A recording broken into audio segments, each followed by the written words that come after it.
His Majesty's government view with favour the establishment in Palestine of a national home for the Jewish people and will use their best endeavours to facilitate the achievement of this object, it being clearly understood that nothing shall be done which may prejudice the civil and religious rights of existing non-Jewish communities in Palestine, or the rights and political status enjoyed by Jews in any other country. November 2nd, 1917.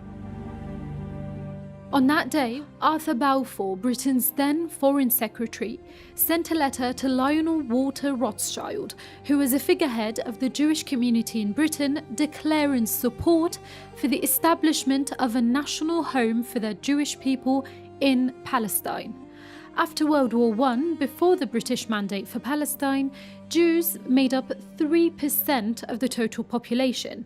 By 1947, after the Mandate facilitated Jewish immigration to Palestine, the Jewish community had increased to 33%.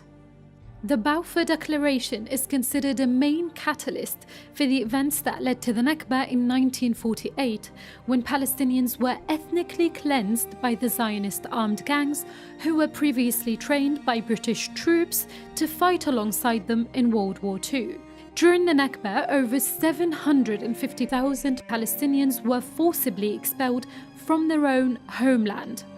The Balfour Declaration was intentionally written with vague terms so that it was left open to interpretation, and the word state was intentionally left out because of opposition to the Zionist program within the British cabinet.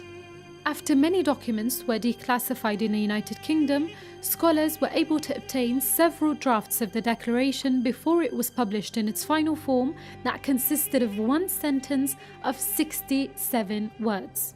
According to Zionist scholars, the declaration's objectives were conveyed to the Zionist drafting team by Weizmann in a letter on June 20, 1917, which is one day after his meeting with Balfour and Rothschild.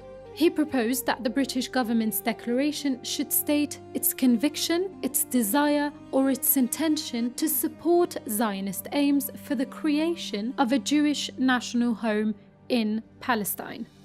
Earlier drafts of the document used the phrase "the reconstitution of Palestine as a Jewish state," but that was later changed. The addition of "it being clearly understood that nothing shall be done which may prejudice the civil and religious rights of existing non-Jewish communities in Palestine, or the rights and political status enjoyed by Jews in any other country," in the final versions of the declaration showed that non-Jewish communities, who were the majority of residents in Palestine, were merely regarded as an afterthought. This document was so incredibly controversial for many reasons, one being that this pledge promised Jews a land where there was already a majority of natives who made up more than 90% of the population.